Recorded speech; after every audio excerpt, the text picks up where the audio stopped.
Algo não fecha quando bilhões de pessoas fazem o mesmo pedido há séculos, e o mundo continua exatamente como está. Pessoas oram por cura, por proteção, por respostas urgentes, enquanto doenças avançam, guerras continuam e tragédias se repetem sem pedir permissão. Se a oração tivesse o poder que se promete, os efeitos já deveriam ser impossíveis de ignorar. E é justamente essa contradição silenciosa que sustenta tudo o que você vai ouvir aqui. A ideia central da oração é simples e poderosa. Um pedido direto a uma entidade capaz de interferir na realidade. Não importa se é por saúde, justiça ou sobrevivência, o princípio é o mesmo. Existe alguém ouvindo e alguém capaz de agir. Mas quando essa ideia é observada com atenção, sem emoção ou tradição como filtro, pequenas fissuras começam a surgir. E elas crescem rápido demais para serem ignoradas. A primeira delas é desconfortável. Se tudo depende exclusivamente da vontade desse ser supremo, então pedir não muda absolutamente nada. Ou aquilo já aconteceria de qualquer forma, ou não acontecerá independentemente do pedido. Nesse cenário, a oração não passa de um gesto simbólico, um ritual sem impacto real, como tentar alterar o curso de uma tempestade elogiando o céu. E mesmo assim, as pessoas continuam recorrendo à oração nos momentos mais críticos. Curiosamente, quando a situação se agrava de verdade, o comportamento muda. Hospitais são procurados antes de templos, médicos antes de líderes espirituais. Máquinas, remédios e procedimentos substituem palavras sussurradas. Isso não acontece por acaso.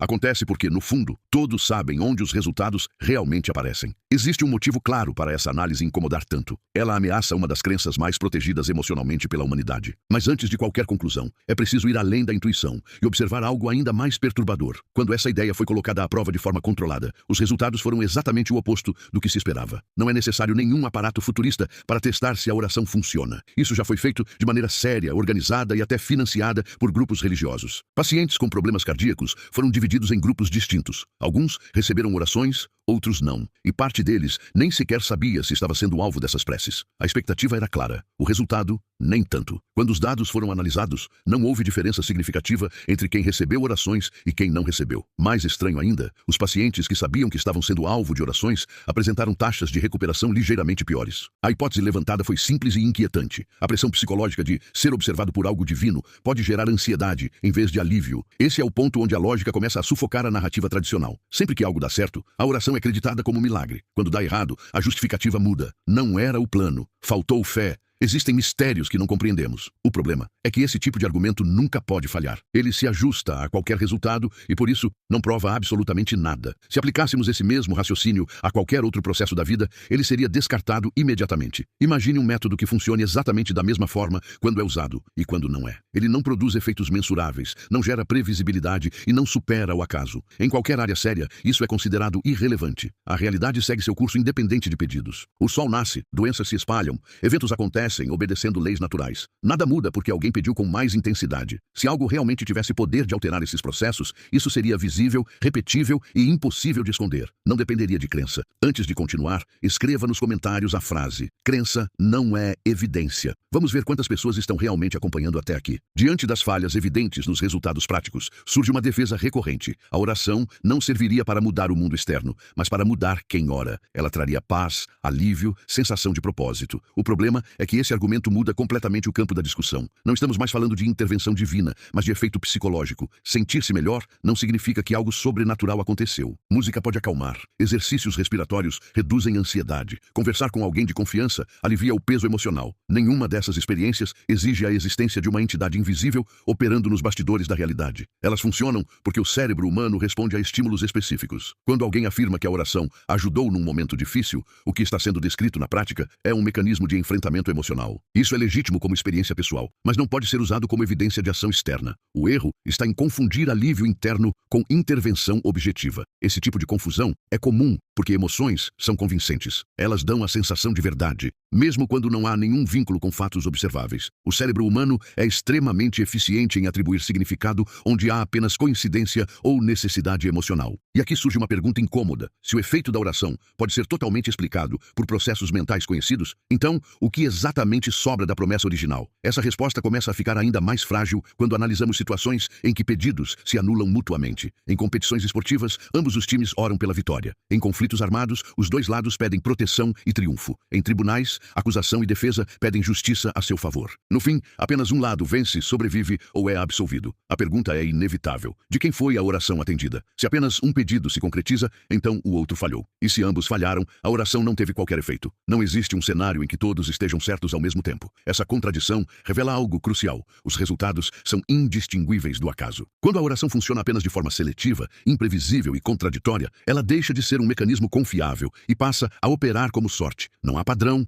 não há consistência, não há como diferenciar fé de coincidência. Todos os dias, bilhões de pedidos são feitos. Se uma fração significativa deles tivesse efeito real, o mundo apresentaria sinais claros disso. Mas o que vemos é exatamente o oposto. Desemprego persiste, apesar das orações. Catástrofes naturais ignoram súplicas. Doenças não escolhem vítimas com base em devoção. Esse padrão não aponta para um sistema guiado por intenção consciente, mas para um universo indiferente, regido por leis naturais. E quanto mais se observa essa indiferença, mais difícil fica sustentar a ideia de que pedidos pessoais influenciam algo além da própria mente de quem pede. Essa constatação leva a um ponto ainda mais desconfortável, que poucos ousam verbalizar. Se existe um ser que tudo sabe e tudo pode, por que ele precisaria ser lembrado do sofrimento humano? É exatamente aí que a lógica começa a ruir por completo. Se existe uma entidade que conhece todas as coisas, passado, presente e futuro, então a oração nasce com um problema insolúvel. Pedir algo a um ser que já sabe exatamente do que você precisa não acrescenta informação alguma. Não muda o cenário, não altera o plano, não oferece novidade. Nesse contexto, o orar se torna redundante. Por outro lado, se a oração tem o poder de convencer esse ser a agir, então surge uma falha ainda maior. Significa que o plano inicial não era perfeito e precisava ser ajustado após um pedido humano. Isso transforma o divino em algo reativo, suscetível à insistência, à emoção ou à quantidade de pessoas pedindo a mesma coisa. Em ambos os casos, a lógica não se sustenta. Ou a oração é desnecessária porque tudo já está determinado, ou ela expõe um sistema falho que depende de súplicas para funcionar corretamente. Um sistema realmente perfeito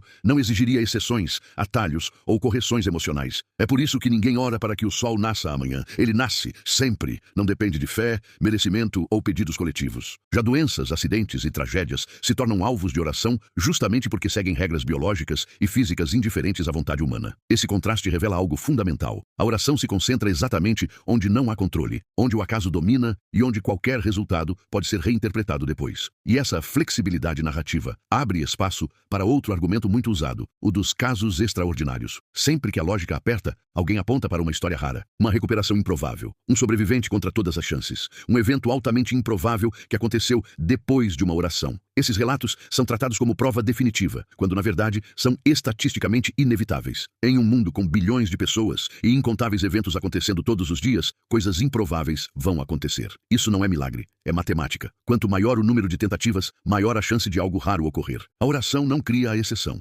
apenas se apropria dela depois. Se a oração tivesse poder real, veríamos padrões impossíveis de ignorar. Amputações sendo revertidas, órgãos se regenerando, leis físicas sendo quebradas de forma pública e repetível. Mas isso nunca acontece. Os milagres sempre habitam zonas cinzentas, onde o erro médico, o efeito placebo ou a recuperação espontânea ainda são possíveis explicações. Nunca vemos a oração desafiar diretamente a biologia ou a física. Ela opera apenas onde a interpretação pode ser moldada, onde o antes e o depois não são claros, onde a narrativa pode ser ajustada para caber na crença. E aqui surge uma pergunta que poucos fazem em voz alta. Se o poder é real, por que ele nunca se manifesta onde não há espaço para dúvida? Essa ausência constante de evidência concreta não é coincidência, é padrão. Esse padrão começa a revelar algo maior. A oração não falha ocasionalmente. Ela falha de forma consistente, previsível e sistemática. E isso nos leva ao próximo ponto, onde a comparação com qualquer outro método humano se torna inevitável. Existe um critério simples que separa crença de funcionamento real: repetibilidade. Se algo funciona, ele produz resultados semelhantes quando aplicado nas mesmas condições. É assim com remédios, com engenharia, com qualquer tecnologia que realmente interfira no mundo físico. Quando esse critério é aplicado à oração,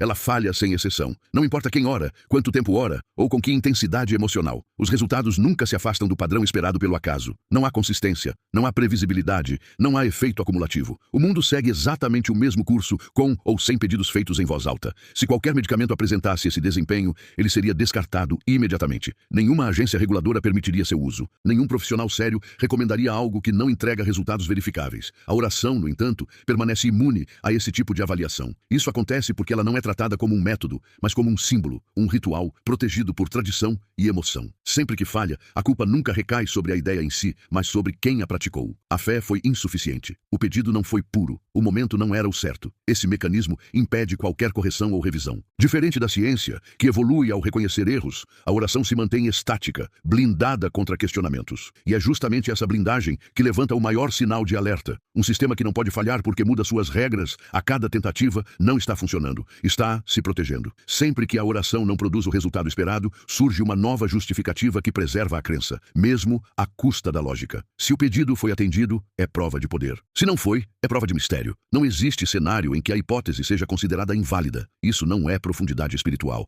é imunidade à crítica. Imagine aplicar essa lógica a qualquer outra área da vida. Um método de ensino que funciona apenas quando o aluno aprende, mas nunca quando ele falha. Um investimento que só é considerado bom quando dá lucro, mas nunca quando gera prejuízo. Isso seria inaceitável. A oração sobrevive porque não é cobrada. Ela não precisa entregar resultados, apenas esperança. E esperança é um recurso emocional poderoso, especialmente em momentos de fragilidade. Mas conforto não transforma algo em verdadeiro. Esse padrão revela por que a oração nunca é usada para resolver problemas concretos em larga escala. Ninguém tenta acabar com uma epidemia apenas orando. Ninguém constrói pontes com fé. No fundo, todos sabem onde a realidade responde. E quando essa constatação finalmente se impõe, surge uma questão inevitável. Se a oração não move o mundo, o que realmente move? A resposta começa a apontar para algo que sempre esteve disponível, mas muitas vezes foi negligenciado. Quando retiramos a oração da equação, algo curioso acontece. Os problemas não ficam insolúveis. Pelo contrário, eles se tornam mais claros. Doenças começam a ser enfrentadas com pesquisa, testes, erros e avanços acumulativos. A fome é combatida com logística, políticas públicas e distribuição eficiente. Guerras cessam quando há negociação, pressão econômica e ação coordenada. Nada disso exige fé, exige trabalho, exige responsabilidade, exige reconhecer que o mundo não muda porque alguém pediu, mas porque alguém fez. Esse é um ponto difícil de aceitar porque retira o conforto da passividade e coloca o peso da realidade sobre decisões humanas. A ciência não promete perfeição, mas entrega progresso. Ela não se protege do fracasso, aprende com ele. Cada erro corrige o próximo passo. Cada descoberta é replicável, testável e pública. Não depende de crença prévia para funcionar. Funciona mesmo para quem duvida. O mesmo vale para a compaixão prática. Ajudar alguém diretamente produz impacto imediato. Educar transforma gerações. Investir em saúde pública salva vidas de forma mensurável. Nenhuma dessas ações precisa ser interpretada depois para parecer eficaz. Os resultados falam por si. E talvez o desconforto maior esteja aqui. Quando atribuímos conquistas humanas a forças invisíveis, diminuímos o valor do esforço real. Quando tudo vira milagre, nada mais é responsabilidade. E isso nos leva a uma reflexão final que poucos fazem com honestidade. A maior consequência da oração não é o que ela faz, mas o que ela substitui. Cada hora dedicada a esperar intervenção externa é uma hora a menos dedicada à ação concreta. Isso não significa que quem ora seja passivo por natureza, mas o sistema incentiva a espera, não a iniciativa. A promessa implícita é sedutora. Alguém está no controle, alguém vai resolver, alguém sabe o que faz. Essa ideia alivia o medo, mas cobra um preço alto. Ela desacelera soluções reais. Enquanto pedidos sobem, problemas permanecem no chão. Não é coincidência que as maiores transformações da história não tenham vindo de súplicas coletivas, mas de pessoas que agiram apesar da incerteza. Pessoas que não esperaram sinais, respostas ou permissões divinas. Apenas fizeram o que precisava ser feito. A oração sobrevive não porque funciona, mas porque conforta. Ela oferece sentido onde há caos e narrativa onde há acaso. Isso pode ser emocionalmente útil, mas não deve ser confundido com verdade objetiva ou eficácia real. Se este conteúdo fez você refletir de forma diferente, deixe seu like, se inscreva para continuar acompanhando análises como essa e ative o sininho para não perder os próximos vídeos. Sua interação mantém esse tipo de discussão viva. Quando todas as camadas são retiradas, o que sobra não é vazio, é clareza. A queda da ideia de que pedidos mudam a realidade não torna o mundo mais frio, apenas mais honesto. Problemas deixam de ser enigmas espirituais e passam a ser desafios humanos, compreensíveis e principalmente solucionáveis. Sem a expectativa de intervenção externa,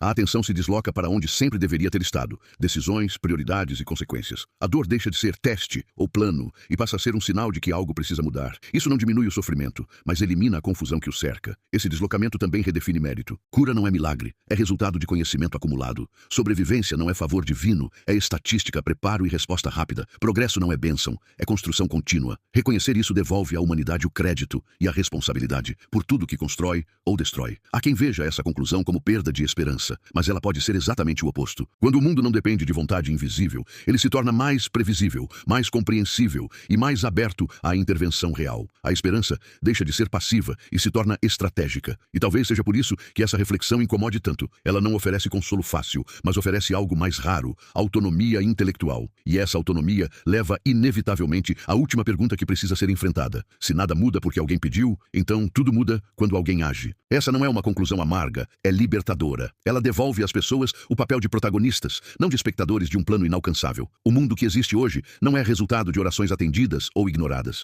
É fruto de escolhas, erros, acertos, avanços científicos, conflitos humanos e decisões coletivas. Tudo o que melhora vem do mesmo lugar: ação informada e responsabilidade compartilhada. Isso não significa abandonar rituais pessoais ou experiências subjetivas, mas entender seus limites. Conforto interno não substitui transformação externa. Sentir-se melhor não resolve o problema. Agir resolve. E confundir essas duas coisas tem custado caro à humanidade. Talvez o verdadeiro teste não seja se alguém está ouvindo, mas se estamos dispostos a fazer algo quando ninguém mais vai. Porque esperar por intervenção é fácil. Assumir o controle é desconfortável. Mas é exatamente aí que as mudanças reais começam. No fim, a pergunta não é se a oração funciona. A pergunta é: o que deixamos de fazer enquanto esperamos por respostas que nunca chegam? E essa resposta, diferente de qualquer súplica, sempre esteve ao nosso alcance.